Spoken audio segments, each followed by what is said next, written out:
la máxima protruida, el ligamento del estilo mandibular, el temporomandibular y el mandíbulo malleolar están quejando.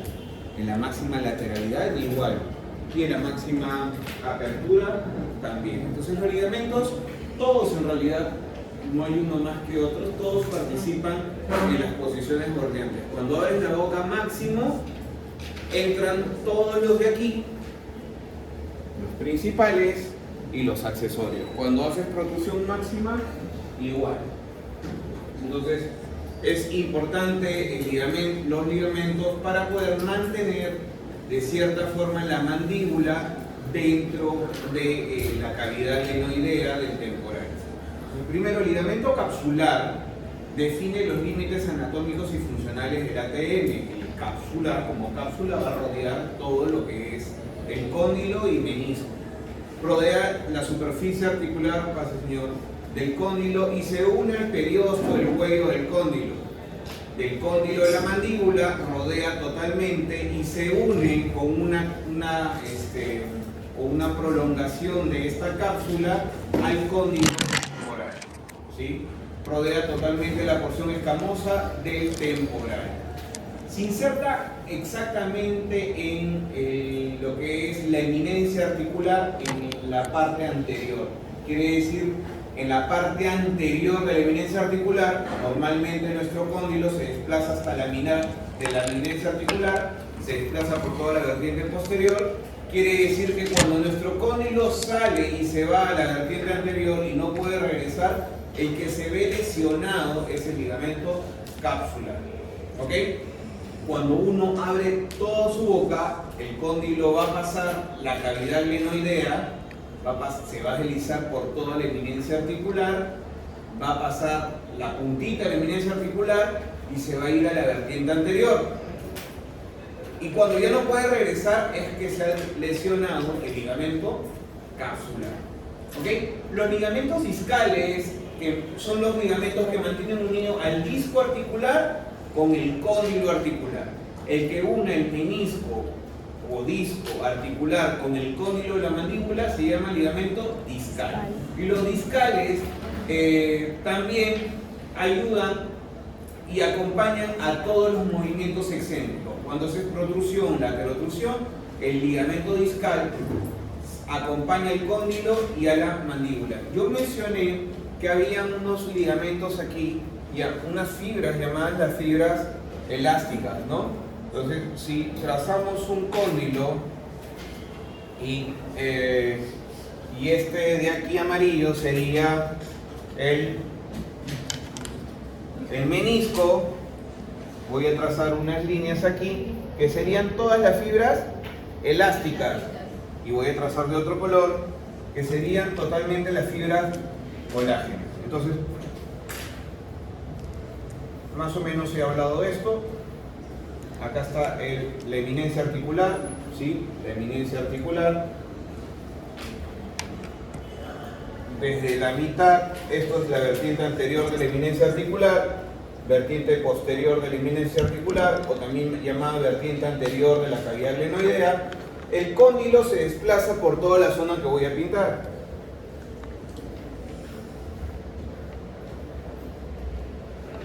Cuando se va más allá, tenemos acá el ligamento llamado capsular, que va a rodear totalmente esto, insertándose ahí. Va a rodear totalmente esto, insertándose ligeramente aquí. Entonces, cuando nosotros vamos hasta acá y ya no podemos regresar, es porque esta parte de aquí del ligamento llamado capsular es dañada. ¿Ok? Hay que tener en cuenta. Igual, aquí tenemos el ligamento llamado ligamento discal. Por ahí alguien me colocaba el retrodiscal, ¿no? Yo no he dicho retrodiscal, discal. El discal es el que une desde aquí hasta aquí. Une al cóndilo, es como unos bracitos que están insertados en el cóndilo que agarran el sombrerito que sería el menisco articular. ¿Ok? ¿Qué hace estos de aquí? Cuando las fibras Cuando estas fibras se estiran, llevando ahora el cóndilo acá, y se estiran totalmente, el que acompaña a todo el menisco, porque el menisco estaría por aquí, ¿quién es? El ligamento discal. Este ligamento de aquí, estos bracitos de acá, son los que van a acompañar al menisco. No se va a separar el menisco del cóndilo de la mandíbula. ¿Por qué es importante eso? Porque cuando nosotros vamos a decirle al paciente que haga la posición bordeante para examinar si hay alguna lesión a nivel muscular y a nivel de ligamento, y palpamos el cóndilo, el ligamento discal es el ligamento que va a estar en la parte lateral y normalmente es uno de los más afectados. Haz apertura máxima, haz protrusión y vamos a sentir al ligamento discal. Cuando palpamos en forma circular y duele en máxima intercuspidación y en apertura, el capsular vamos a ver que esté derivado, ¿no? Eso lo vamos a ver en la parte práctica. Aquí estamos viendo el ligamento discal, ¿sí? Y también le pueden decir el interno, el que está hacia adentro, y externo, que está hacia afuera, ¿no? Claro, dos bracitos agarrados en el sombrerito, el que está hacia afuera, el ligamento discal externo. Y como les mencionaba, acá hay como una poneurosis que va desde todo el cóndilo hacia arriba. Eso es el ligamento capsular. Aquí podemos ver el ligamento capsular, ¿sí? Cuando vamos a palpar y le decimos, palpamos aquí en MI y duele, va a ser el ligamento capsular. Y cuando le decimos al paciente abre, cierra, abre y le duele, está con una limitación del ligamento discal. ¿Ok? ¿Y el temporomandibular? Ahí está. El temporomandibular tiene una banda externa que se inserta en la superficie externa del tubérculo llamado tubérculo cigomático. En la parte posterior, también del cuello del cóndilo, ahí se va a insertar. Este va a prevenir el movimiento del cóndilo hacia abajo en sentido lateral. Quiere decir que el ligamento temporomandibular va a estar relacionado mucho a las lateralidades que va a hacer el paciente. Sobre todo en el cóndilo de no trabajo. El cóndilo de no trabajo, cuando haces lateralidad del lado derecho y te duele, dices, ¿cuál es el ligamento que te está doliendo y limitando? El temporomandibular, ¿sí? También durante la fase inicial de la apertura, el cóndilo puede girar alrededor de su punto fijo hasta el ligamento temporomandibular en una tensión más o menos de 20 a 25 milímetros. ¿Qué quiere decir? Cuando nosotros tenemos una apertura mínima y decimos al paciente abra, hasta ahí no actúa el ligamento temporomandibular. Cuando le decimos al paciente abra más y el cóndilo comienza a salirse de la cavidad glenoidea, ahí es donde sentimos la lesión del ligamento temporomandibular. ¿Cómo lo vamos a arreglar? Todos los ligamentos. En realidad está la condilotomía, ¿sí? Pero más allá de arreglar la lesión que puede ser el desgarro, ¿sí?, del ligamento, lo que podemos arreglar es a nivel dentario la estabilidad y la distribución de fuerzas para que ese ligamento con el tiempo comienza a desinflamar, con el tiempo se comienza a regenerar de cierta forma y puedas el paciente seguir siendo funcional. Entonces, aproximadamente el paciente de 20 a 25 milímetros no actúa el ligamento temporomandibular, y más de 25 milímetros, cuando el paciente sigue abriendo más, es donde se siente la banda externa del ligamento temporomandibular. En la banda interna, bueno, que se origina por la parte interna del tubérculo cigomático, se orienta horizontalmente hasta el polo externo del cóndilo de la mandíbula, en la posición externa del disco, y previene el movimiento hacia atrás protegiendo del cojinete retrodiscal. ¿Qué quiere decir? Que cuando nosotros presionamos la mandíbula en relación céntrica y le presionamos más de la relación céntrica, el que estamos nosotros lesionando o haciendo al paciente que le duela es el ligamento temporomandibular, pero no la banda externa, sino la banda interna. Cuando tu paciente en relación céntrica empujaste su mandíbula y la estabas presionando demasiado y sentí el paciente que le dolía, es el temporomandibular, pero la banda interna. Cuando le decías al paciente abre máximo, ahí estás hablando del ligamento temporomandibular en apertura máxima. Y cuando le decías haz lateralidad del lado derecho y el cóndilo de no trabajo le dolía, estamos hablando, bueno, no el cóndilo de no trabajo, sino el ligamento sujetaba y le dolía, se volvía tenso, estábamos hablando del ligamento temporomandibular, también la banda externa. Entonces la banda externa actúa en la apertura máxima, en el movimiento del cóndilo de no trabajo, y la banda interna actúa en la parte de retruida, en retruida máxima. ¿Ok? Bueno, tenemos los accesorios que acompañan en todos los movimientos, en realidad, el esfenomandibular, el estilomandibular y el mandíbulo malleolar. El esfenomandibular, ¿sí? Actúa tanto en movimientos de protrusión, apertura y cierre, el estilomandibular en la protrusión, nada más, y el mandíbulo malleolar en el movimiento de laterotrusión. ¿Sí? El mandíbulo malleolar lo podemos encontrar en la parte posterior de nuestro oído, más o menos en esta parte lo podemos palpar.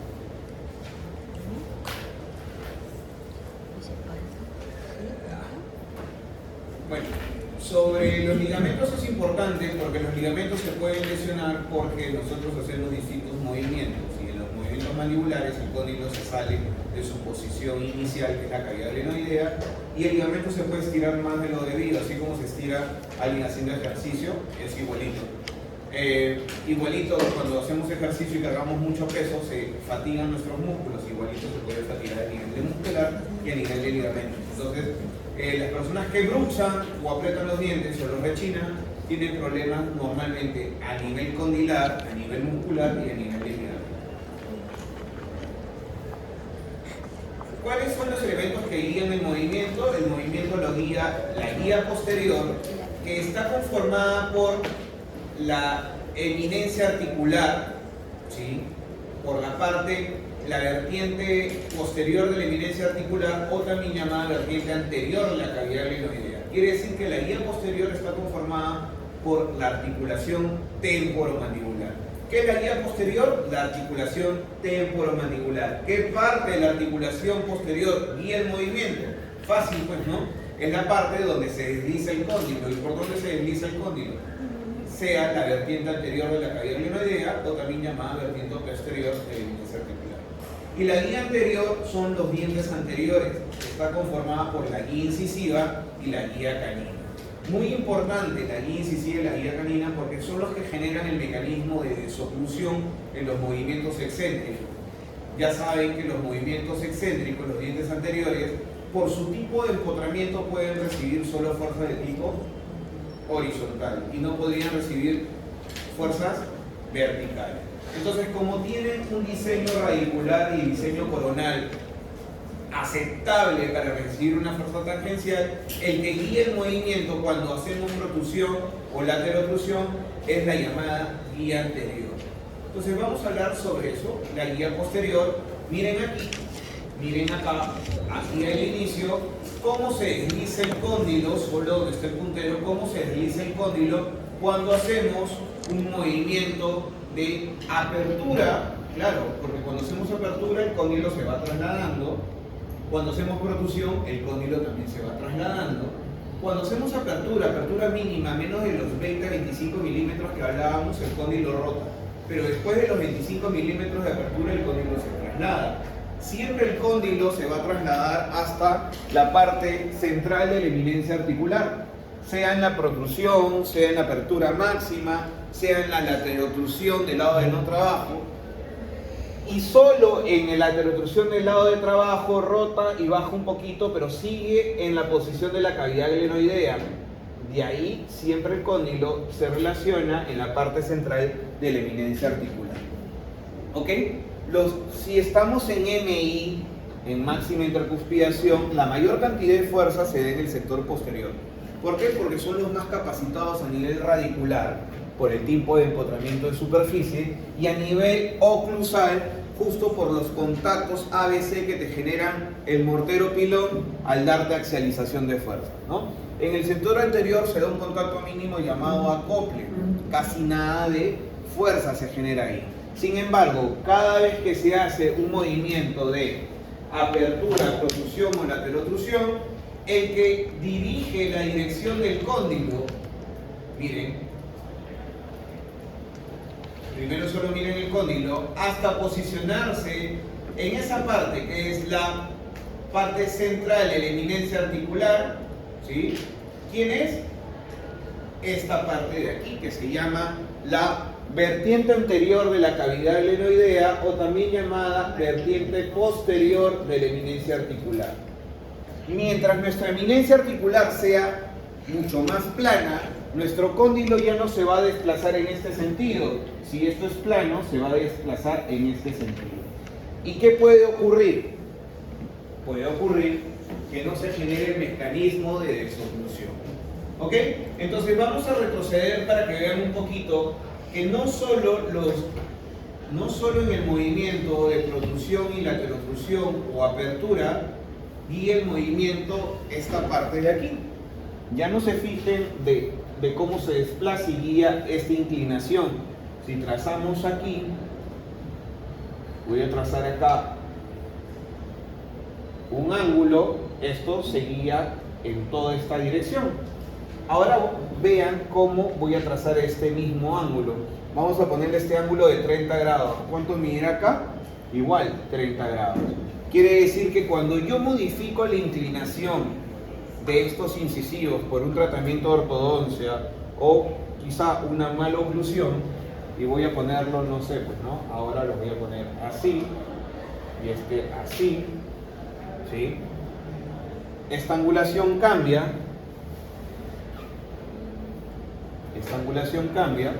es mayor, y aquí, como están relacionados, porque van a ver, este cóndilo comienza a golpear para abrir más esa angulación, y es donde se generan los ruidos articulares.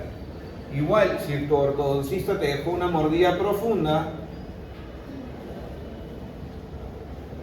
como varios que he visto, los dejó así, la angulación también cambia. Y por lo tanto esta angulación se va a hacer más angosta y el cóndilo va a estar golpeando para eliminar toda esta parte hasta que se haga la misma angulación. ¿Ok? Vamos a ver cómo están relacionados. Miren, fíjense solo en la parte dentaria ahora. Entonces, solo en la parte dentaria, cada vez que se hace el movimiento, ¿sí? La parte dentaria tiene la misma guía. Entonces, ¿qué parte guía? Justo guían los rebordes marginales. Acá tenemos los rebordes marginales y el incisivo inferior se desplaza por los rebordes marginales, generando el mecanismo llamado desoclusión. ¿Ok? Es importante a esto que se le llama la guía posterior y adelante se llamará la guía anterior. ¿Sí? Cuando hacemos apertura, miren igualito, vamos a hacer apertura hasta ahí. Miren, apertura máxima, y cuando vamos a volver a cerrar, nuestro cóndilo vuelve a retroceder. ¿Qué sucede? Cuando estamos en MI, el cóndilo está aquí, eso está acá, y mientras vamos a hacer protruida, esto va a generarse así. Y cuando vamos a hacer apertura, esto viene así, se va quedando ahí, y cuando vamos a de nuevo a morder, a llegar a MI, esto vuelve a retroceder. A ese ciclo va a tener un nombre, ahorita les voy a explicar. ¿Ok? Ok. ¿Hasta ahí? ¿Se entendió? ¿O estoy muy rápido? Chicos, obvio que estoy rápido porque estoy hablando cosas que ya saben, ¿no? ¿Vuelvo a repetir lo que he dicho o no han entendido? Sí, está bien. Ya, sí, está bien. Entonces, se genera ese mecanismo de desoclusión en protrusión y también en laterotrusión. Miren, acá está en laterotrusión, este es el cóndilo llamado cóndilo de trabajo, va a girar, va a rotar, se va a ir hacia abajo, eso fuera, Y el cóndilo de no trabajo se va a desplazar tal cual como si fuera una protrusión, pero hacia la línea media, ya no solo hacia abajo y hacia el frente. Acá se va a generar el mecanismo de soclusión y aquí también otro mecanismo de soclusión. Obvio que tanto el desplazamiento condilar está relacionado mucho ¿a qué cosa? Al overbite y a la cantidad de soclusión que debe tener. El cóndilo normalmente ¿cuánto se traslada? La mitad que tienes del mecanismo de soclusión. Quiere decir que si tienes una desoclusión de 4, el cóndilo se desplaza 2. Y si tienes un overbite de 4, ¿cuánto tienes de soclusión? Si es protrusión, 2. ¿Y cuánto se desplaza el cóndilo? 1, porque es la mitad de la mitad. Pero aquí, en la heterotrusión, ocurre algo distinto. En la heterotrusión van a ver lo que ocurre, ¿no? Vamos a hacer la heterotrusión del lado derecho de la pantalla. Cuando se hace la heterotrusión, disculpen, cuando se hace la heterotrusión de este lado, del lado derecho, ¿sí? Para allá, nos vamos a fijar en el overbite del lado de trabajo. Medimos el overbite del lado de trabajo. Medimos el overbite del lado de trabajo. ¿Cuánto tiene de overbite aquí? 2 milímetros. ¿Ok? Lo ideal. Entonces, ¿cuánto se va a degenerar en desoclusión aquí? ¿Cuánto va a haber desoclusión aquí? ¿Ese qué lado es? Trabajo. ¿Cuánto de desoclusión va a haber? Todavía. La mitad de esto se genera en el otro lado, en el lado de no trabajo. La cantidad que va a haber de desoclusión acá es la mitad de 2. ¿Cuánto sería? 1. Y la cantidad de desoclusión aquí es la mitad de esto. Va a ser 0,5 milímetros. Ok. Ya tengo las dos desoclusiones. Teniendo la desoclusión, yo puedo saber que mi cóndilo aquí se ha trasladado a la mitad, 0,5. ¿Sí? Y aquí 0,25. ¿Ok? Es la cantidad de desplazamiento condilar. Entonces, si se dan cuenta, los pacientes, si es bueno la desoclusión, pero los pacientes que tienen mordida profunda van a tener mayor cantidad de desoclusión, teniendo problemas a nivel articular. Y los pacientes que tienen mordida vis a vis o mordida abierta, no va a haber desoclusión, porque vis a vis es 0 de overbite, abierta negativo de overbite. Entonces, ¿cuál va a ser el problema ahí? El problema va a ser a nivel muscular y de ligamentos, porque no va a haber el mecanismo de soclusión y por lo tanto se va a generar la mayor carga en el sector posterior para evitar que los dientes posteriores contacten en movimientos excéntricos, los cuales no deberían contactar, ¿no? Quiere decir que el músculo, tratando de evitar, vamos a pensar que es un mordida vis a vis, ¿no? Este muerde así.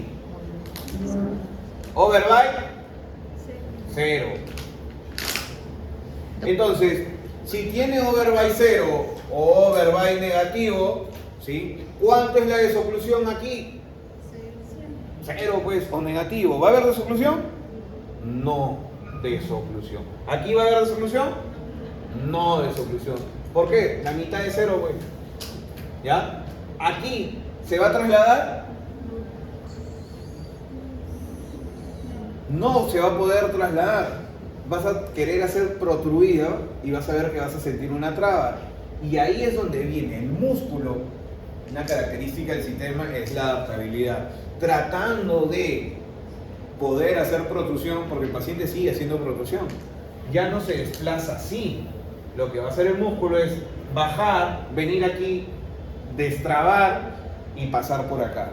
Va a ser otro movimiento y ese movimiento va a generar un problema articular y como el músculo está jalando, vas a generar un problema también a nivel muscular. Por eso que ves que los clase 3 tienen el macetero mucho más grande, los músculos mucho más grandes. ¿Por qué? Los clase 3 dentarias, ¿no? Tienen mucho más grandes. ¿Por qué? Porque están generándose contracciones o trabajo excesivo para evitar el contacto posterior. Doctor, Los movimientos excéntricos, ¿a qué se refiere? Excéntricos es protrusión y laterotrusión. Acuérdate de movimientos excéntricos, hablas de movimientos fuera de la posición inicial de MI. Protrusión, laterotrusión son llamados movimientos dinámicos o excéntricos. Bueno, ahí está. ¿Sí? Si se dan cuenta, voy a retroceder para que no se den cuenta. Ahí empezamos. ¿Sí? Laterotrusión. Vamos hacia ese lado, se genera el movimiento de laterotrusión vis a vis. Hay una desoclusión aquí, una desoclusión mayor. Este se traslada hasta la eminencia articular y este rota, baja, rota y se va hacia afuera, ¿no? Ya está.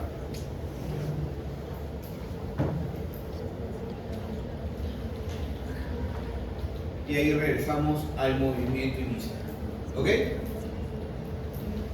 Igual para el otro lado se genera lo mismo. Entonces, aquí estoy hablando de lo que mencioné en la clase pasada, lo llamado oclusión mutuamente protegida. Cuando cerramos los dientes posteriores, justo por el diseño radicular, que el tipo de empotramiento se llama de profundidad, quiere decir tener raíces cortas, pequeñas, anchas, ¿sí? Puede recibir una fuerza vertical. Sumado a eso, el diseño coronal, porque gracias al diseño coronal, los dientes posteriores tienen cúspides estampadoras que contactan en fosa y reborde. Y eso me permite tener lo que se llama la axialización de fuerzas, el contacto ABC.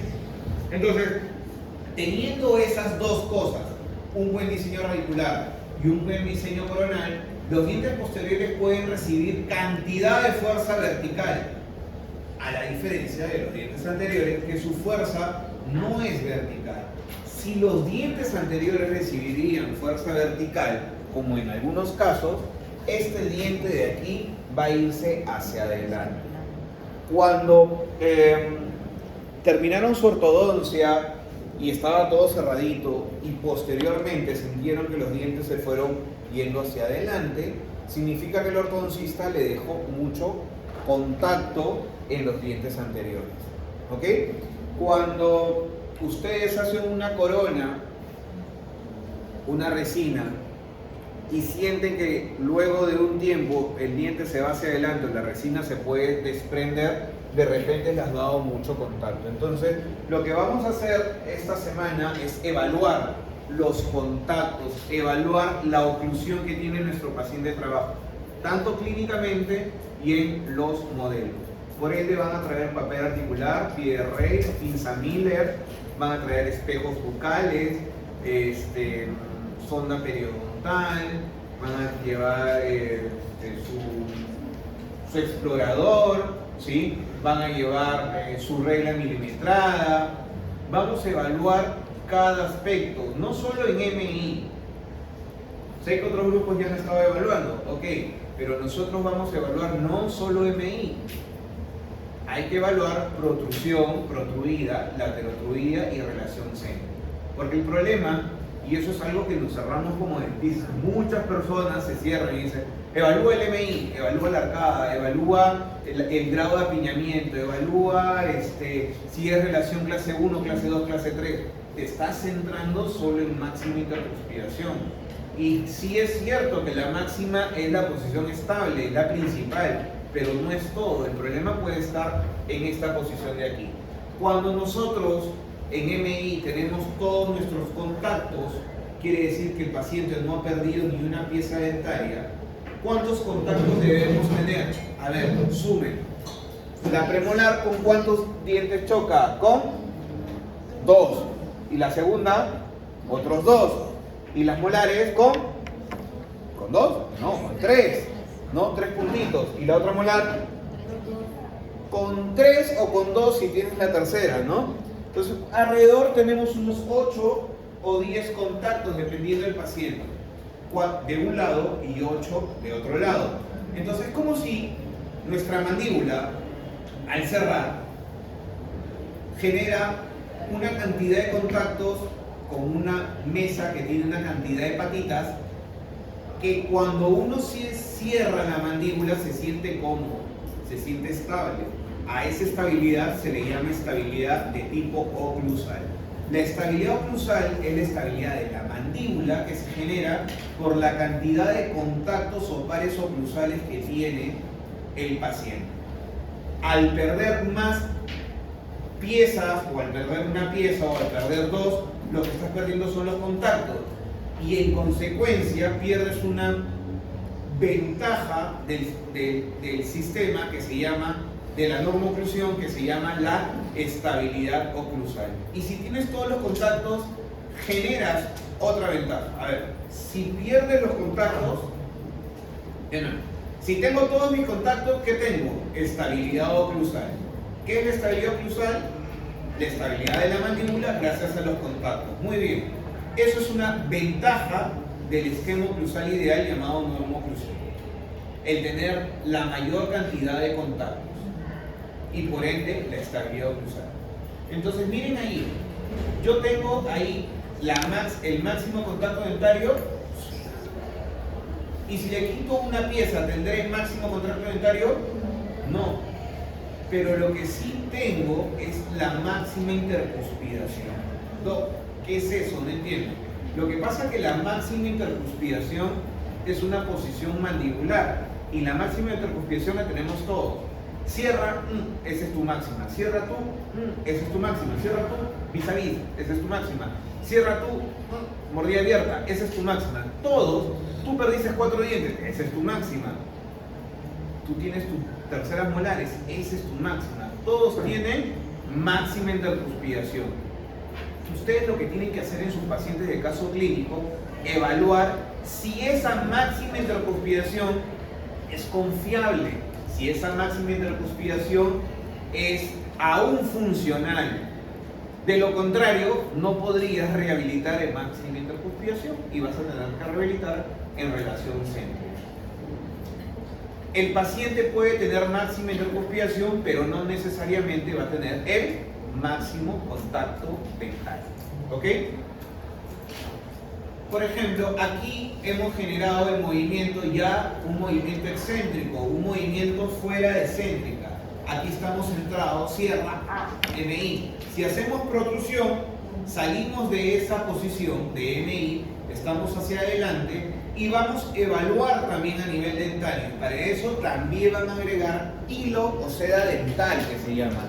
Seda dental. Muy aparte de todo lo que les he dicho, van a traer seda dental, el hilo dental que conocemos. Van a traer sus guantes y a través de la seda dental vamos a colocar la seda dental atrás. Vamos a decir al paciente que haga el movimiento de protrusión, le vamos a enseñar y vamos a jalar la seda a ver si se atraca en alguna pieza dentaria.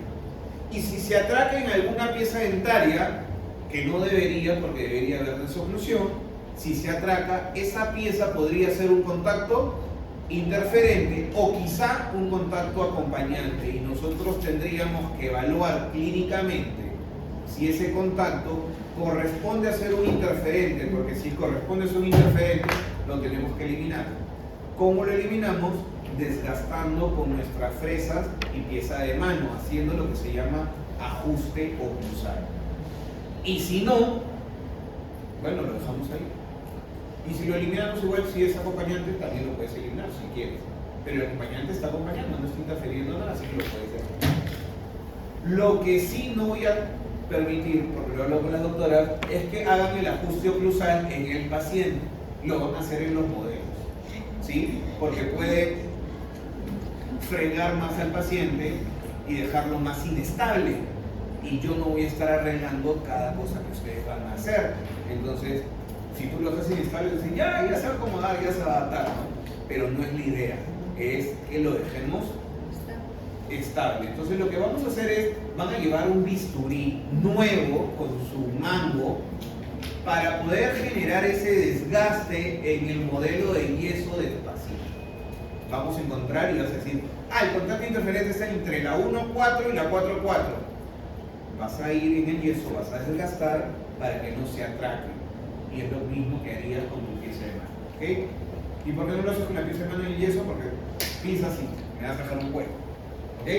Entonces, este mecanismo de que mutuamente se protege tanto en movimiento excéntrico y en MI, en el movimiento vertical y en el movimiento horizontal, se llama oclusión mutuamente protegida. Cuando el diente anterior protege al posterior en un movimiento excéntrico y el posterior protege al anterior en un movimiento céntrico llamado también movimiento vertical.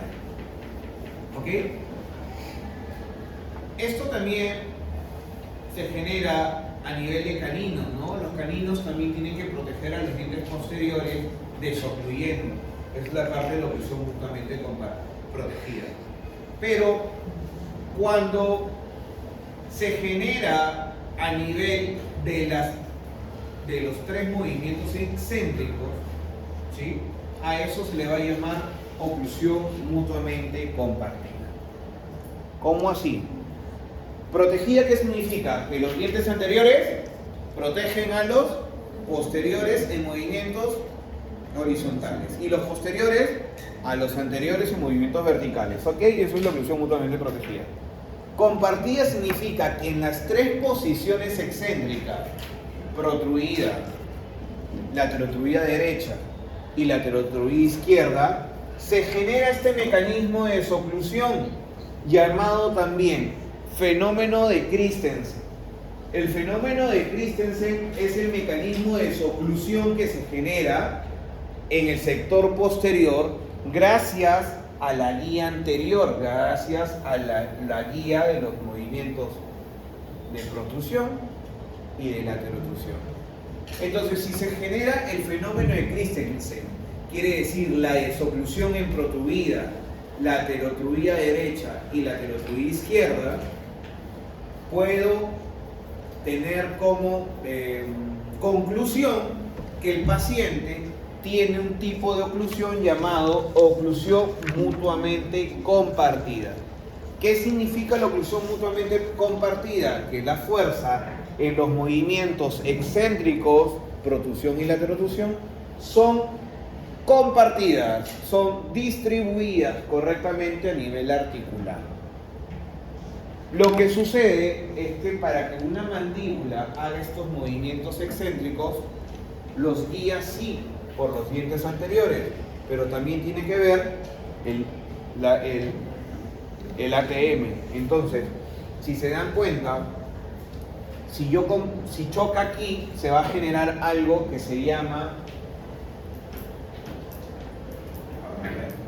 aquí.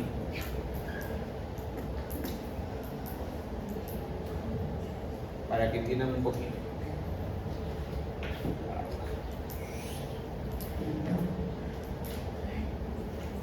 Ahí está el otro cóndilo, ¿ya? Cada vez que yo hago hacia adelante mis movimientos y mastico, yo estoy guiando a través de esto y a través de esto de aquí. ¿Ok? Entonces, ¿qué puede pasar? Pregunto, si acá atrás choca y se genera un contacto interferente. Nuestra mandíbula va a chocar, si choca aquí, ya no va a chocar acá, se va a abrir, ¿cierto? O si choca aquí, la fuerza se va a generar en este sentido. Por lo tanto, esto que esté estable ya no va a estar estable. Como si pongo mis dos cóndilos acá y mi diente anterior adelante. ¿Qué pasa si pongo un dedo atrás que choque? Va a levantar mi celular. Miren, tengo mis dos cóndilos acá atrás y mi diente adelante, ¿sí? Cada vez que yo hago protrusión, tengo estabilidad.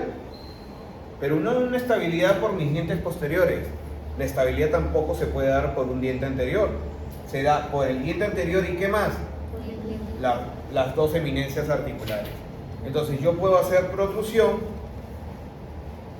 y tengo estabilidad. A esta estabilidad ya no se le llama estabilidad oclusal, se le llama estabilidad mandibular. ¿Ok? Estabilidad oclusal era la estabilidad así, miren. Muerde. Estabilidad oclusal es una estabilidad en el cierre. Cierra tu mandíbula. ¿Tu mandíbula está estable? Sí. ¿Por quién? Por las piezas posteriores. A eso se le llama estabilidad de tipo oclusal. Pero cuando yo hago protrusión y laterotrusión, es más, cuando yo rechino, mi mandíbula se mueve así. Pero no tengo una estabilidad por diente. Si es bien cierto, acá hay un diente, ¿sí? Pero atrás tiene que apoyarse en algo. ¿En qué se apoya? En los dos cóndilos. Entonces, miren, a esta estabilidad de la mandíbula, cuando yo hago así y choca en los cóndilos y no choca nada atrás, se le llama estabilidad mandibular. ¿Ok? Estabilidad mandibular. Oclusal es en el cierre. Aquí, estabilidad mandibular en protrusión y laterotrusión. Ok, miren, si hay una pieza atrás que choca, ¿qué pasa en un cóndilo? Se levanta, ya no va a chocar. Y por lo tanto, ¿se genera estabilidad? No. Miren, todo se va a apoyar aquí en este cóndilo. Por lo tanto, se genera esta distribución de fuerza a nivel condilar. Y a la mala distribución de fuerza condilar, o a la buena distribución de fuerzas condilar, como lo quieras llamar, sea la mala o la buena, a eso se le llama distribución de fuerza mandibular. A diferencia a la buena o mala distribución de fuerza a nivel dentario, se le llama distribución de fuerza oclusal. Entonces, pregunto, aquí ¿hay distribución de fuerzas oclusales? ¿Sí o no? Sí, porque no choca nada y hay una buena distribución de fuerza a nivel dentario. Aquí ¿hay distribución de fuerzas oclusales? Sí, porque está chocando y aquí está desocluyendo. Eso se llama distribución de fuerzas oclusales. Te pregunto, si no choca nada, quiere decir que aquí choca bien y aquí también choca bien. Quiere decir que aquí hay buena distribución de fuerza y aquí también. ¿Cómo se llama esta distribución de fuerza aquí? Distribución de fuerza mandibular. Y abajo se le llama distribución de fuerza oclusal. Entonces, yo les digo a todos, muerdan en MI. ¿Siente que distribuye bien la fuerza en el cierre? Sí, doctor. Ok. ¿Qué tipo de distribución de fuerza estás evaluando? La distribución de fuerza oclusal. ¿Qué estabilidad está evaluando? La estabilidad oclusal. ¿Ok? Ahora, vamos a protrusión. ¿Está desocluyendo atrás? Sí. Ok, estás evaluando a nivel dentario la distribución de fuerza oclusal. A nivel condilar, ¿hay ruidos? ¿Hay dolor? No, doctor. ¿Desocluye? Sí, doctor. Estás evaluando una distribución de fuerza y estabilidad de tipo mandibular. ¿Ok? Siempre a nivel condilar se llama mandibular. Distribución de fuerza o estabilidad mandibular. ¿Se entendió? Entonces, ¿cuándo tengo oclusión mutuamente compartida? Cuando en protrusión, en protruida y en laterotruida tengo el mecanismo de desoclusión, o sea, cuando se generó el llamado fenómeno de Christensen. ¿Qué es el fenómeno de Christensen? La desoclusión en protrusión, laterotrusión derecha, laterotrusión izquierda y por consecuencia generando una oclusión llamada mutuamente compartida, que significa distribuir la fuerza correctamente a nivel articular en los movimientos llamados excéntricos. Entonces, aquí ya generamos lo que se llama la oclusión mutuamente compartida. Entonces, si pongo un paciente, si tu paciente en caso clínico evaluamos si tiene interferente oclusal, ¿tendrá oclusión mutuamente compartida? ¿Cómo la pregunta? Repita la pregunta. A ver, vamos a poner un caso, ¿no? El paciente no tiene dientes posteriores. Imagínense, no tiene piezas posteriores, tiene solo hasta caninos. Ese paciente, en los movimientos de protrusión y laterotrusión, ¿tendrá desoclusión? ¿Qué piensan? Sí, porque Sí, pues, porque no tiene dientes. piezas. Ok, por lo tanto, ese paciente tiene oclusión mutuamente compartida.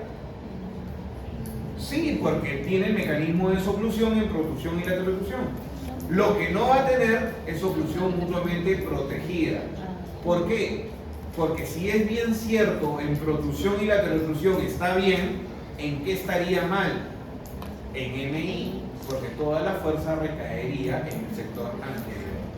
¿Se entiende más o menos? Sí, más o menos. Ok. Ahí te encontré. Hay gente que veo y está en otra, ¿verdad? Igual no va a ser. Bueno, papel del ATM durante la función, ¿sí? Y para función. Función masticatoria habla de masticar, de hablar, de deglutir, y la parafunción habla de cualquier actividad fuera de esto que he hablado, ¿no? Parafunción, morderse las uñas, parafunción, morder el lapicero, parafunción, morderse los labios, rechinar, apretar, etc. Entonces, durante la función y parafunción, ¿qué hace el ATM? Primero, permite la movilidad de la mandíbula, sea para la función, para hablar, masticar, o sea para rechinar, permite que la mandíbula se mueva. En la función y en la parafunción guía los movimientos. ¿Cómo? Cada vez que masticas el ATM y hablas, guía el movimiento articular. Abre, cierra y guía el movimiento articular. Entonces, ¿qué hace el ATM en la función? Guía el movimiento. Pero en la parafunción también sí. A ver, comiencen a rechinar. Tu ATM comienza a guiar el movimiento también. Entonces, el ATM en la función y parafunción guía los movimientos. Pero en la parafunción tiene que producir esto, el mecanismo de soclusión, el llamado fenómeno de Christensen, porque si desocluye los dientes posteriores en la parafunción, lo que no va a traer como consecuencia es los dolores articulares y musculares. Sí se desgastarán los dientes anteriores, pero no va a tener otro problema a nivel del otro componente. Y bueno, también absorbe las fuerzas en la función, ¿sí? Y las distribuye correctamente, generando una oclusión mutuamente compacta. Ahí ya tenemos una apertura de 20-25, cierra, podemos tener una apertura máxima donde el cóndilo se sale de su posición. Ahí está, sale de su posición. Obvio que la angulación es mucho mayor cuando solo rota en su propio eje. Entonces, hasta 25 milímetros sigue en su posición. Cuando abre más de ello, va a salir y va a generar un mecanismo, un movimiento de traslación. Entonces, es importante los articuladores que puedas manipularlo bien, porque vas a representar eso y te vas a poder dar cuenta, si lo has montado correctamente, te vas a poder dar cuenta dónde está la alteración de la articulación. Para ello vas a tener que poner en 30 en 15 tu articulador para poder generar esos movimientos horizontales, laterales y el movimiento de protrusión, que los voy a enseñar en esta clase a cómo manipular su articulador y evaluar el montaje, que ya debería estar perfecto en el articulador. ¿Ok? Ya debería estar montado con su registro arcofacial y con su registro de mordida si fuese necesario. ¿Ok? Ya esta se lo voy a dejar ahí para que ustedes tomen su foto si quieren. Pin, pin, pin, pin.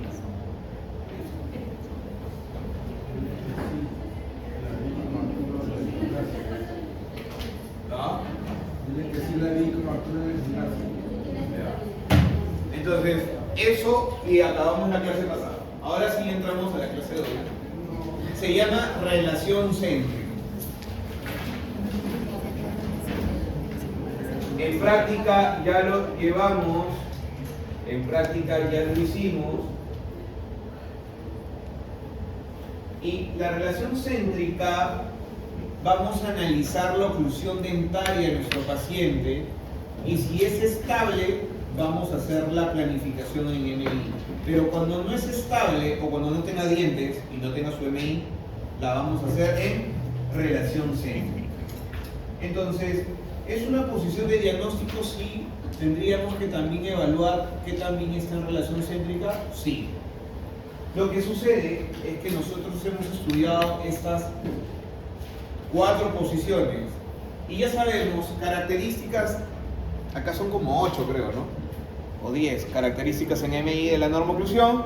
En protrusión son 2, ¿sí? Contacto de borde a borde incisivos, desoclusión bilateral. Aquí es 2 también, contacto de borde a borde caninos, desoclusión del lado de trabajo y no trabajo, bueno 3, y acá igual. Aquí va a haber una sola condición de la normoclusión. Una. En relación céntrica, la normoclusión, esto es lo ideal, en relación céntrica, la normoclusión, la relación céntrica debería coincidir. Tanto el MI debería ser igualito al RC. Me estaba olvidando, aquí se genera oclusión mutuamente compartida y entre estos dos la protegida, ¿no? Ya, aquí se genera otro tipo de oclusión, ya no compartida ni protegida, se llama oclusión céntrica. Algo súper, pero súper ideal, súper raro de hacerlo, de tenerlo, que quiere decir que cada vez que pases tu saliva no exista un contacto prematuro, no exista la llamada oclusión habitual, no exista el deslizamiento, no existe un acomodo y siempre cada vez que tú deglutes llegues a MI de frente. Bueno, sí doctor, yo degluteo y llego a MI. No, pues, pero eso es porque es muy rápido. Si lo haces despacito vas a sentir que tienes un tipo de oclusión distinto. Miren, vamos a hablar de ello. Ese es el MI, también llamada oclusión dentaria en estática. Estática porque no hay movimiento alguno en esta posición. Las características ya las conocemos, ¿sí? La segunda incisiva, canina, molar, mortero milón, 2-1, verballo, verjet, ya todo lo que conocen, ¿sí? Para recordar, la flecha roja, ¿qué es? La C1, apellido, abierta, muy bien. La 2, verde. La C1 sin acople. La 1, la siguiente, clase 1 con acople. Y la amarilla, clase 1, pero ya no se te llama acople, ahí sí tiene contacto. Van a ver esa variante, esa alteración. Ojalá encuentren en clase alguien que no tenga acople. ¿Cómo se ve el acople? Normalmente se pone en papel articular y si se jala, el papel articular se desgarra. Es como si arañara el papel articular. Pero cuando hay contacto, tú pones el papel articular, jalas y se va a romper el papel. Y eso significa que el borde incisal o está muy adelante chocando al borde o está muy atrás a nivel circuncisal. Bueno, y estas son algunas alteraciones que tenemos, ¿no? El rojo, clase 2 profundo, el verde, el azul, invertida, el amarillo, la abierta, el 2 abiertos, ¿no? Bueno, eso es lo que debería ser lo ideal, tanto en canino como en incisivo. Deberíamos tener esta relación canina, donde el canino inferior esté en el reborde marginal mesio-palatino. Y acá está, mira, la 1, 2, 3 canina también. Esto ya lo saben. Vamos a evaluar si nuestros pacientes tienen qué tipo de clase, incisiva, canina, molar, y qué tipo de relación molar, si es mortero pilón, si hay alguna cúspide estampadora que va solo a fosa y reborde, o solo a reborde. Vamos a evaluar eso. Bueno, todo esto ya lo saben, así que lo voy a pasar rápido.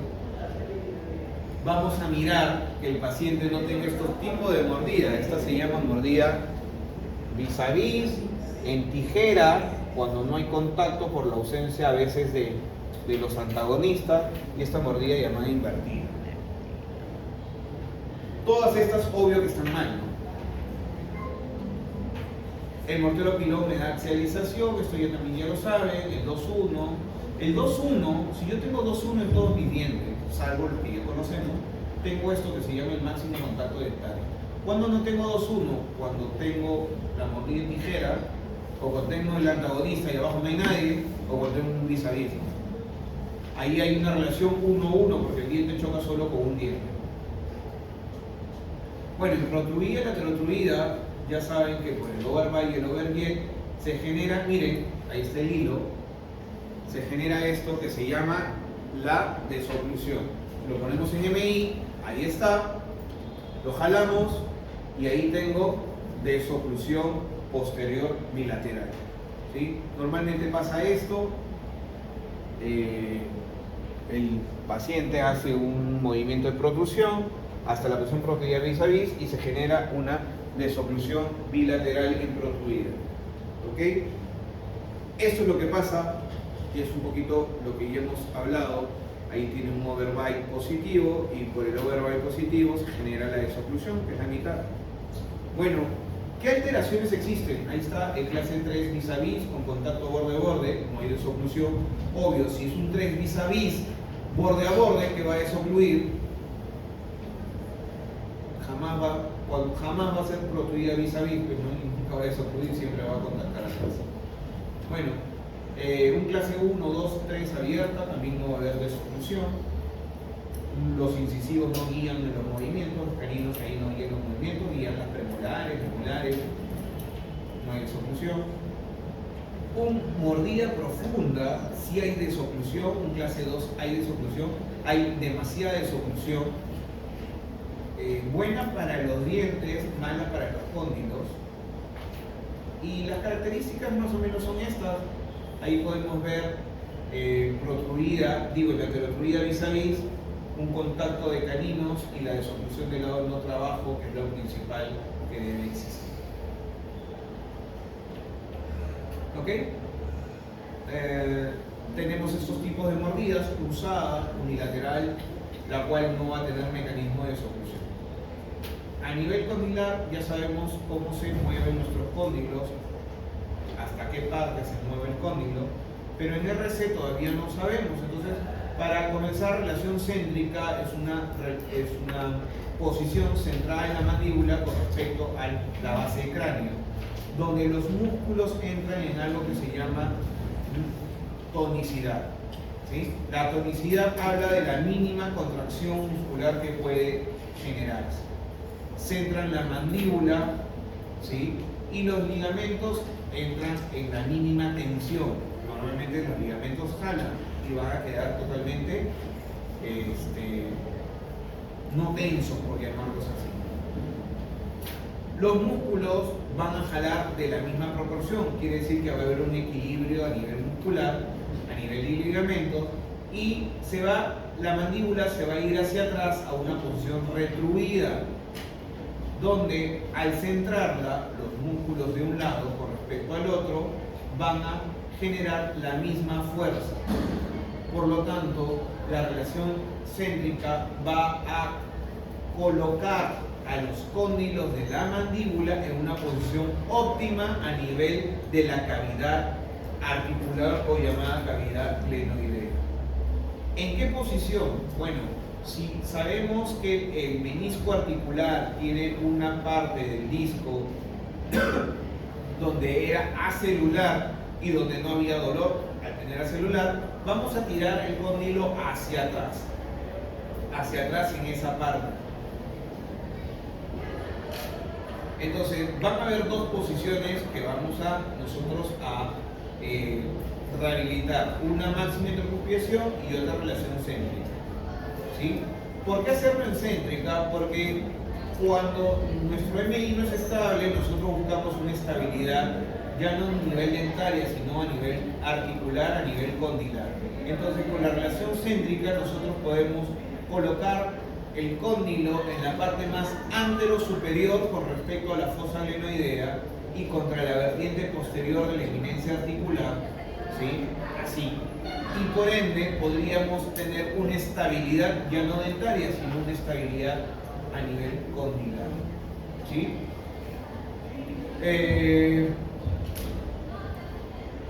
hay una acción compensada muscular, una acción muscular compartida del lado derecho con el lado izquierdo, como les mencioné, y con eso podemos observar que si la mandíbula está en su parte posterior y los músculos tienen la misma equilibrio de fuerza, al abrir y cerrar se genera un movimiento de bisagra puro, ¿sí? Ese movimiento de bisagra puro lo podemos manipular con una mano o con dos y ver que la mandíbula rota en el eje llamado eje terminal de bisagra o eje llamado eje de bisagra posterior. En este sentido, el paciente va a abrir y cerrar la boca y vamos a ver que el paciente está a nivel condilar y muscular en una posición ideal. Lo cual, idealmente, en la normo-oclusión, cuando se lleva a esta posición y cierra, todos los dientes deberían chocar. ¿Sí? Quiere decir que cuando nosotros llevamos la posición de relación céntrica atrás y hacemos el movimiento de bisagra, todos los dientes deberían chocar constantemente. A esto se le llama oclusión céntrica. Ocurre solo en el 0.5% de la población, esos son igual que Keiko y Sánchez, en el 0.5% de la población, a nivel mundial, ni siquiera en Perú. Entonces, que alguien de aquí del salón la tenga, es como si ganara nuestro tío Cuño. O sea, es recontra yuca. Es más probable que todos tengamos ¿qué tipo de oclusión? Oclusión habitual. ¿Y qué es la oclusión habitual? Que todos tengamos un contacto prematuro. Doc, pero yo tengo contacto prematuro, todos tenemos y no me duele el cóndilo. Lo que pasa es que ese contacto debe ser tan chiquitito y con un deslizamiento tan pequeño que ni lo sentimos y por lo tanto ya nos hemos adaptado. Entonces, características de la relación céntrica: fisiológica, retruida, no forzada, es estable, repetible, registrable y reproducible. Fisiológica porque es una posición nata a nivel del sistema. No es con dolor, es una posición propia del organismo que cada vez que deglutimos nosotros nos vamos a ir hacia atrás automáticamente. Retruida, sí, porque la mandíbula se retrae hacia atrás. No forzada, no debemos empujar la mandíbula, sino llevarla a esa posición. Estable, claro, porque los músculos jalan de la misma intensidad, igual los ligamentos, y el cóndilo genera una estabilidad en esa posición. Repetible, porque el movimiento de bisagra pura vamos a poder observarlo porque el cóndilo ya está en la parte posterior y genera una bisagra pura y no genera algún movimiento de traslación. Registrable, claro, porque vamos a usar algún mecanismo, algún dispositivo como ustedes han usado, silicona, cera, acrílico, para registrar la posición. Reproducible, vamos a ver ahora que se puede reproducir en el articulado. ¿Se acuerdan que les dije? El ligamento, ¿sí?, que se fuerza cuando empujamos la mandíbula, es el ligamento temporomandibular que hace, o que vertiente, o que parte el interno. ¿Sí? Miren este paciente, ¿sí?, se los paso para Perio. Este paciente es un paciente que tiene ciertas ventajas o desventajas. Desventajas. Obvio que desventajas. Ya, vamos a olvidarnos lo cochino que es. Vamos a nivel dentario, ya, porque ese es curso de oclusión, no de periodoncia. Ha perdido algo, el máximo contacto dentario. ¿Por qué ha perdido el máximo contacto dentario? Por ausencia de Por dientes. ausencia de pieza. ¿Sí? Pero ha perdido algo importante que en MI es el Messi, ¿qué Messi? Es el Cristiano Ronaldo, que es la pieza posterior. ¿Sí? La pieza posterior es el protagonista de toda la oclusión dentaria en el cierre. Al perder las piezas o contactos antagonistas posteriores, pierde la estabilidad oclusal. Yo les he pedido que su paciente no sea así. A esto se le llama extremo libre bilateral. Su paciente no podría tener extremo libre, tendría que tener aquí, si quieren que este paciente sea su paciente en caso clínico, debería tener una pieza aquí y el otro lado una pieza acá con otra pieza acá. Y ahí que le falte todo, está bien. Porque va a seguir teniendo la mínima estabilidad llamada estabilidad oclusal y se les va a hacer fácil montar. Obvio que este paciente lo van a rehabilitar ya no en MI, porque ese MI es como que las piernas le tiemblan, ¿no? Lo van a rehabilitar en RC. Yo lo haría en RC. Por ahí alguno de sus doctores que no cree en el RC, porque hay dos corrientes, en MI porque es estable. Yo te voy a preguntar, si tu doctor te dice eso, doc, si lo hago en MI y voy a poner aquí una PPR, acá está, quiere decir, doctor, que el diente de aquí lo va a hacer microdiente, y aquí también, y aquí también. No, pues doc, aquí le tienes que poner implante. Vamos a pensar en el implante. Miren la corona. Mira esta corona. Mira esta corona. Van a ser unas coronas muy chiquitas. Entonces, ¿qué necesitamos? Vamos a esto de aquí. Tiene una medida. A esto se le llama la dimensión vertical oclusal. ¿Sí? Vamos a aumentar esa medida. Vamos a hacerla así ahora. Y si aumentas esta medida, quiere decir esto va a aumentar, ya no va a chocar y te va a quedar espacio para colocar piezas del tamaño del diente. ¿Se entiende? Ok. Eso se llama la dimensión vertical oclusal. Muy importante. Entonces, ¿cómo puedo aumentar? Coloca aquí una resina, aumentas y atrás todo se va a abrir. ¿Sí? Ok. Bueno, ha perdido estabilidad oclusal. ¿Habrá perdido distribución de fuerzas? ¿Oclusales o mandibulares? ¿O ambas? Ambas. Claro, entonces el que no entendió oclusales va a decir oclusales, claro doctor, pues porque al no tener las piezas posteriores toda la fuerza se va en el sector anterior y todas están yendo hacia adelante. Es más, el incisivo fácil se han roto estos porque toda la fuerza recae en el sector anterior. Y mandibular, claro doctor, al no tener las fuerzas acá, a nivel condilar, este paciente lo más probable que va a tener es dolor o ruidos a nivel articular y fácil muscular por ahí. ¿Y cuál fue el problema? La causa raíz de todo esto. El mal higiene. O de repente una enfermedad sistémica, ¿no? No sé si quieren, no recuerdo. ¿Ok? Entonces, cuando hablemos de la causa del problema, vamos a hablar de un diagnóstico llamado diagnóstico de tipo etiopatogénico. Etiopatogénico. Ese diagnóstico de tipo etiopatogénico, nosotros tenemos que determinar la causa del problema. ¿Causas de problemas? Pérdida de piezas. Pérdida de piezas. ¿Y por qué se pueden perder las piezas? Malos hábitos. Mal higiene, hábitos, enfermedades sistémicas. Traumas. ¿Por qué? Traumas de loco, no. Trauma de Golpes, ya. Caries avanzada, ya. Todo eso que he mencionado son los factores asociados, o no son factores asociados, son las causas llamadas diagnóstico etiopatogénico. Si yo te pregunto, oye, tras tu análisis, ¿cuál es la causa de todo este problema que estoy viendo? Pérdida de piezas dentarias. Ya sé que la pérdida de piezas dentarias trajo todo esto, pero mi pregunta no va a eso, va más allá.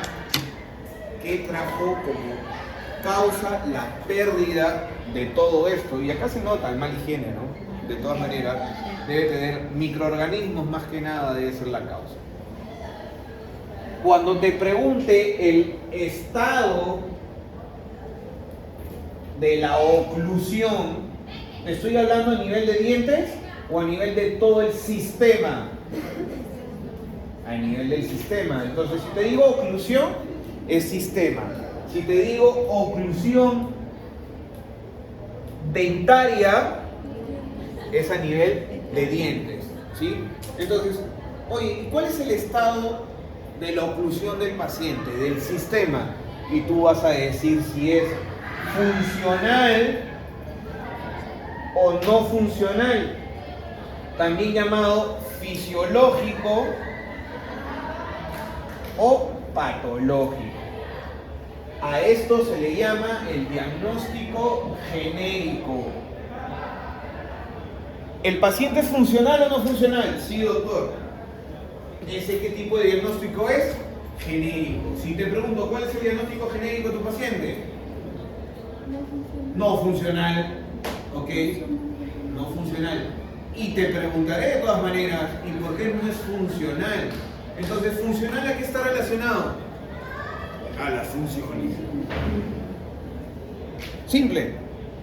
Entonces, ¿qué funciones no podría realizar con este tipo, ya no de oclusión dentaria, de sistema? Vean el periodonto, acuérdense el cóndilo cómo debe estar a nivel muscular, a nivel de la oclusión dentaria. Díganme, el paciente, cada vez que habla, come, traga y hace todo lo que haga con esta boquita, ¿creen que pueda ser funcional? ¿Creen que pueda tener algún problema, alguna limitación, algo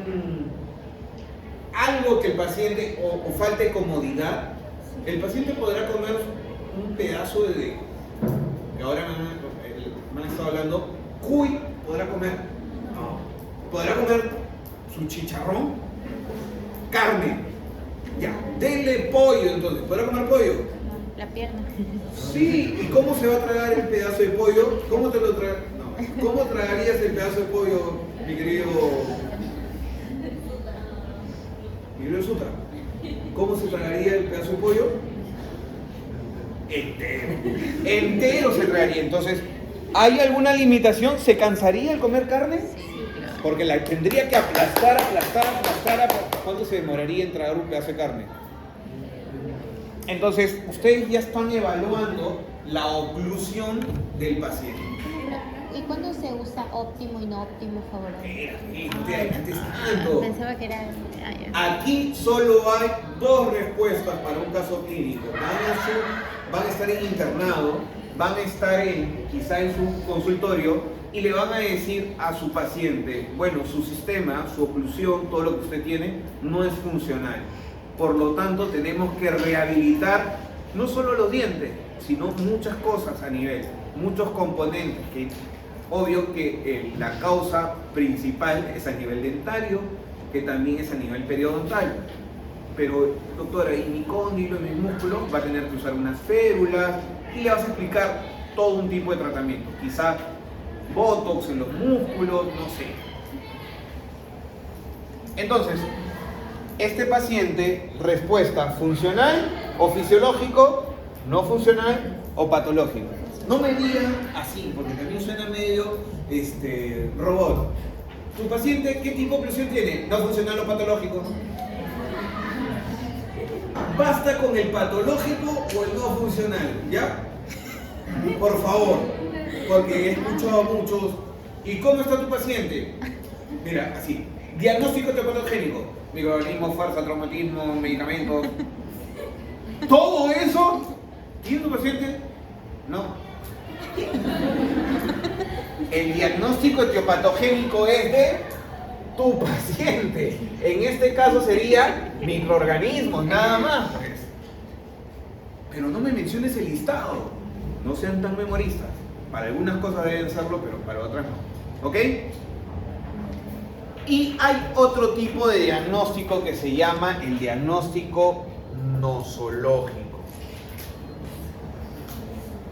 Y el diagnóstico nosológico habla de las enfermedades, trastornos o patologías que puede tener el paciente en cada uno de sus componentes.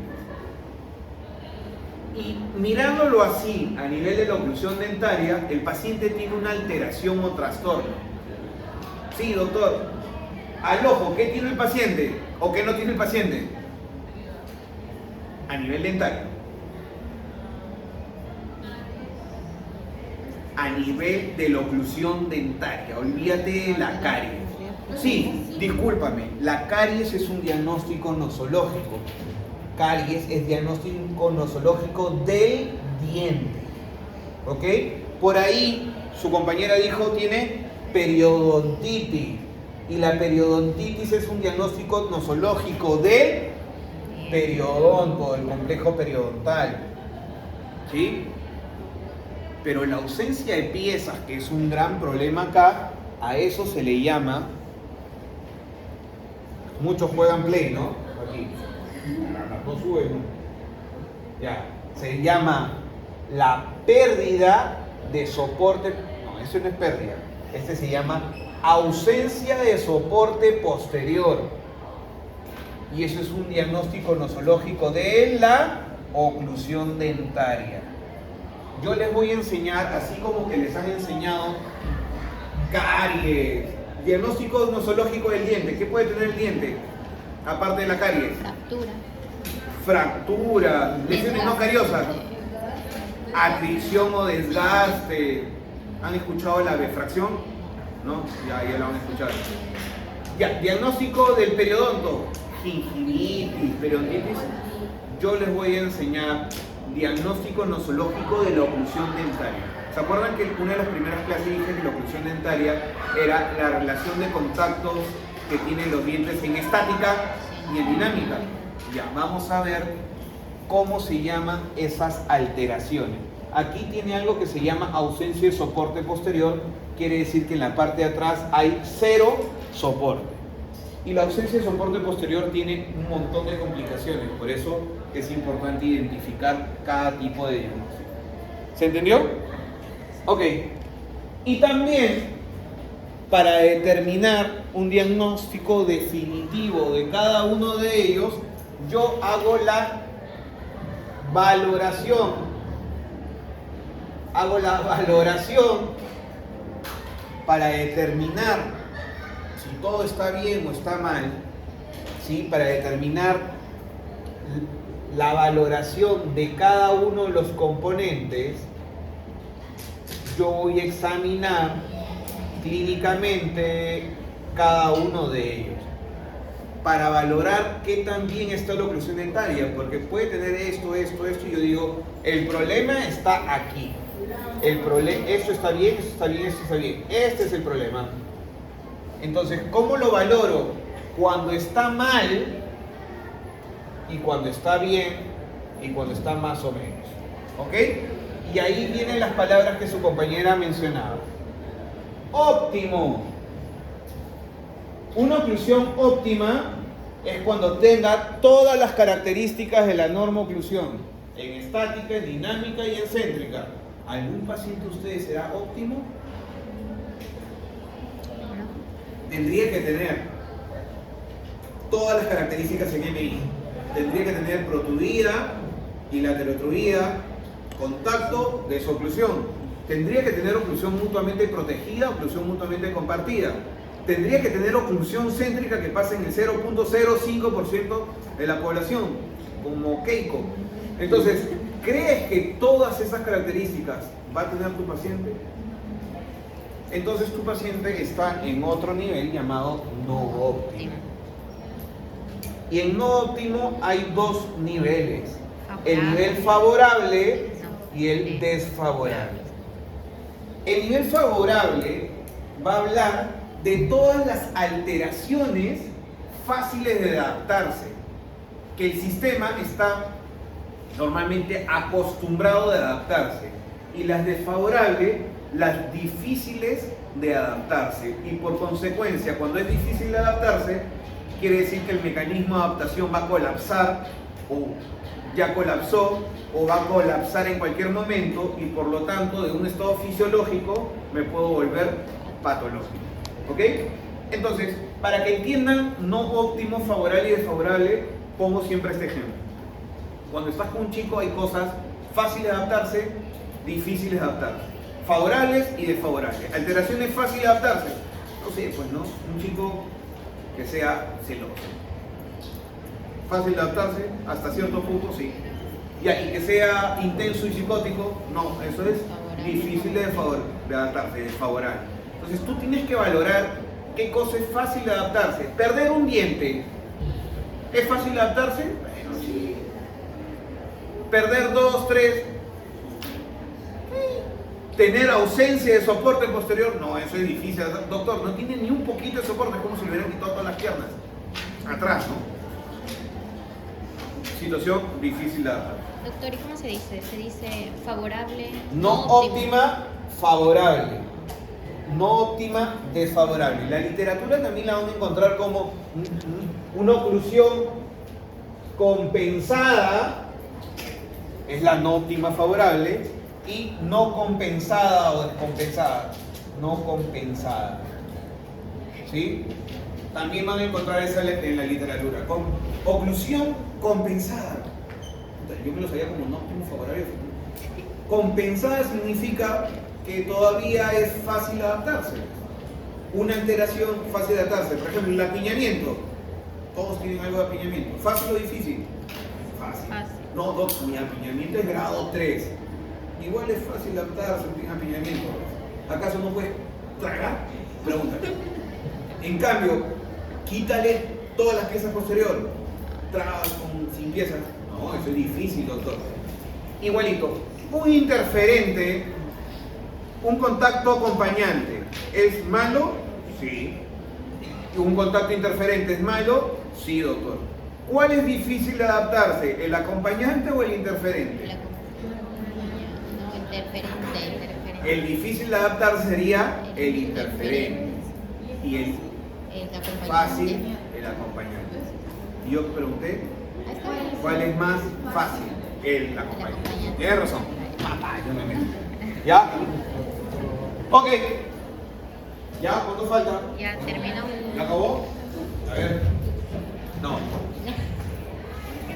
Ahí está mi tío. Este paciente me llegó hace unos años atrás, antes de entrar a la Cefam, me acuerdo, por eso le tomamos foto. No tiene dientes, hay que hacerlo en MI. Este paciente, este caso lo puse para los que me dicen todo hay que hacerlo en habitual. No siempre hay que hacerlo en habitual. Ya, entonces solo en protruida. No, solo en pacientes sedéntulos. Ok, le voy a poner un diente aquí y un diente acá que choque. Ya no es sedéntulo. Hazlo en MI. Tendría que ser en relación seria. ¿Se entiende? ¿Por qué tienen que ustedes evaluar? Entonces, no quería que sea extremo libre porque tendrían que hacer esto. Se llama, para poder montar ese tipo de pacientes, para tomar el arco facial y hacer el registro de mordida, tienen que hacer esto que se llama la placa base rodete, sea de un paciente edéntulo parcial con extremo libre o un edéntulo total. Ahí está un poco de lo que les he mencionado, la relación céntrica es repetible, registrable. Ahí tienen en foto dos desprogramadores, el desprogramador llamado Láminas de Long y el desprogramador llamado Jim de Lucía. Es reproducible, vamos a ver cómo han reproducido, sea con su cera o con su Jim, a relación céntrica sus modelos. Y bueno, ya no van a encontrar, no creo que encuentren una oclusión céntrica ideal, pero sí van a encontrar la llamada oclusión habitual. Quiere decir que cuando el paciente ponga su lengua atrás y cierre, van a sentir el famoso contacto prematuro y un pequeño deslizamiento o acomodo de la mandíbula para llegar a MI. Pongan su lengua atrás, cierren despacito y después cierran más y van a sentir que su mandíbula se acomoda. A eso se le llama el deslizamiento en céntrica, ¿ok? Y ese tipo de oclusión no es la oclusión céntrica, sino es llamada la oclusión habitual, ¿ok? La oclusión habitual es la que no coincide el RC con el MI. Es importante saber eso. Cuando el RC no coincide con el MI, se llama oclusión habitual. Y cuando el RC coincide con el MI, se llama oclusión céntrica, ¿ok? La oclusión céntrica es importante porque a nivel articular, el cóndilo ya saben su posición. A nivel de la oclusión dentaria, no se genera contacto dentario. el contacto prematuro es un interferente excéntrica y a nivel muscular la actividad muscular es equilibrada, ¿no? Entonces miren, este paciente ahí está en MI, lo llevo a RC, acá estará el contacto prematuro, si se dan cuenta, vamos a tener que hallar, quitando las láminas de Long, una por una, y vamos a hallar el contacto prematuro y lo vamos a marcar con papel articular y vamos a identificar cuánto es el deslizamiento del paciente. ¿Por qué? Porque si el contacto prematuro tiene un deslizamiento, escuchen, mayor a 2 milímetros, eso es muy malo. Eso sería una alteración difícil de adaptarse.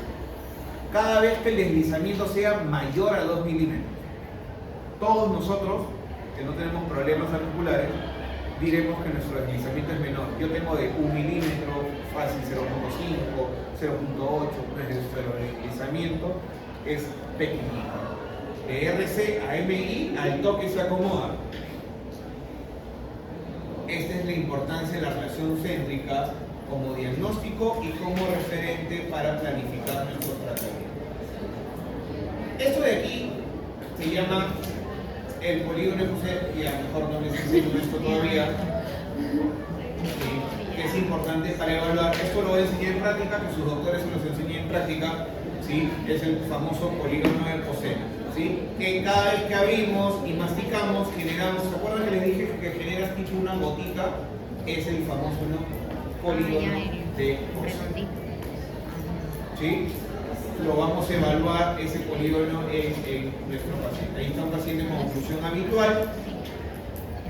Y por ejemplo, miren, este paciente, ¿van a rehabilitarlo en MI o en RC?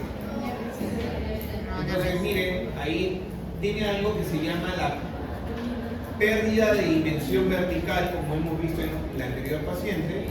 Y este paciente lo vas a rehabilitar en MI o en RC, miren. En MI es distinto, ¿no? Hay que evaluar bien la posición dentaria, dónde choca. Por ejemplo, ahí tiene un contacto prematuro en el lado izquierdo, ¿sí? Un deslizamiento pequeño y no hay problema. Pero Doc, a mí me está doliendo, siento una traba, el deslizamiento es grande.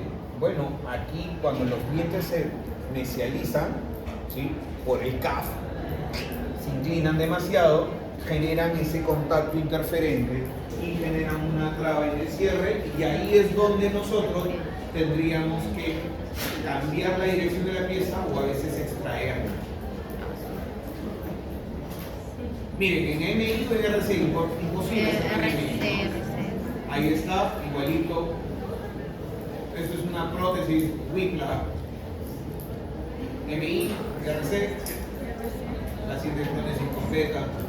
Entonces nosotros tenemos que evaluar. Miren este paciente, por ejemplo, ¿no? Si lo vas a hacer en MI, tendrías que poner una pieza de este vuelo.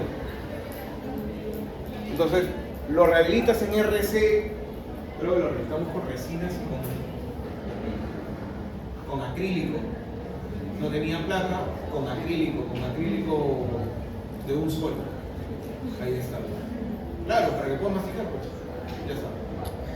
Entonces, vamos a tener estos tipos de pacientes y vamos a encontrar, la próxima clase vamos a hablar del diagnóstico de la oclusión y el diagnóstico de la oclusión dentaria, periodonto, ATM y neuromuscular. Vamos a evaluar cada componente y vamos a evaluar los 3 tipos de diagnóstico que hemos hablado. ¿Sí? Hasta ahí, nos vemos en la próxima clase.